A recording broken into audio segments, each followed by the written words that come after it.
Hello, Bio 4, and welcome to the Sense Organs, Chapter 17. And here I have some pictures for you that are sort of a mystery. Think about this. What do you think this is right here? There's a little lava flow of something. Tell me what you think that is. And then what do you think these are here? These little pokey things. All right, keep that in your mind and we'll come back to them later. All right, let's look at sensory receptors. That's what we're going to do in this chapter, look at senses, all sorts of senses. And some are considered in general. They're not specific to the eye, specific to the ear. They're just sort of general receptors, okay? And those have their own names, their own terms. So a nociceptor, noci meaning pain, it's a receptor that you have specific for pain. You have thermoreceptors that are for temperature. You have mechanoreceptors. So if it's mechanical, it's something that causes stress on your body. So just pushing on your skin would be detected by a mechanoreceptor. A chemoreceptor, so it's a receptor for chemicals. You can think of your tongue, something lands on there and it's some sort of chemical and you'll be able to taste it or not taste it, for example. And photoreceptors. So photoreceptors, of course, are in the eye and you're able to detect light. So you have very specific neurons.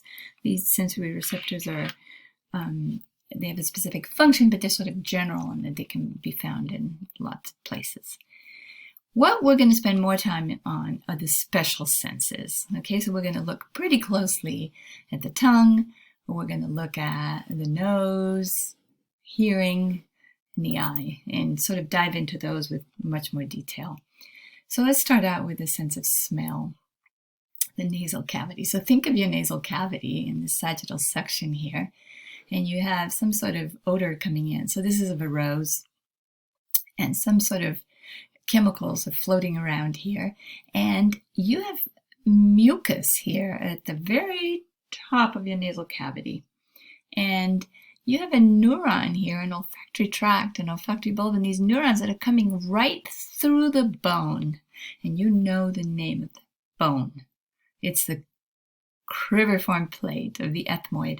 So these neurons are coming through there, and because this is moist, that chemical is going to dissolve. It's going to dissolve in that moisture, and then those neurons are going to be able to pick up that sense, that chemical, because it's now flooding their dendrites there. And then it's going to be, carried up into the region of the brain. So we'll talk about a little bit about that later on.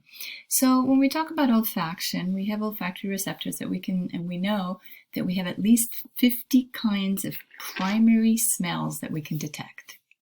Okay, that's pretty sophisticated, even though our dogs and our cats are a whole lot better at it than we are. So these receptors are located in the epithelium of the roof of your nasal cavity, okay? And it's maintained moist there. The molecules are going to dissolve in that mucus layer and also in the lipids of that epithelium, and then it's going to create an action potential in those neurons in that area. So what happens when you smell something? Here you are, like fresh bread out of the oven, and those olfactory neurons then are going to pass through the cribriform plate, and they're going to synapse in the olfactory bulb. Okay, olfactory bulb that we saw in lab in the brain. So I'll show you a picture again to review in a little bit. Olfactory tracts after that, after they arrive at the bulb, will go directly to the temporal lobes, and then to the cerebral cortex, and then to the limbic system. So all of a sudden, you are not only detecting that fragrance of fresh bread, but it's going to remind you, if it's limbic system, it possibly could remind you of something. This is just like my mom's house that makes all this fantastic bread.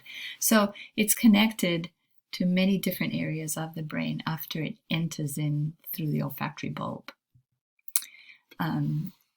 Here, remember this is the olfactory bulb. So it's coming up straight into here, and from here it's going to travel over to the temporal lobe and to wherever it's going to be interpreted.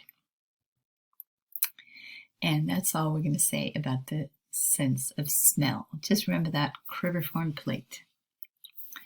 Okay, in the sense of taste, we have taste buds, you know that, and these taste buds have a neuron, and that neuron is located around most of the papillae on the surface of your tongue. So a papilla is any of the little bumps that you have in your tongue. We have various different types of bumps.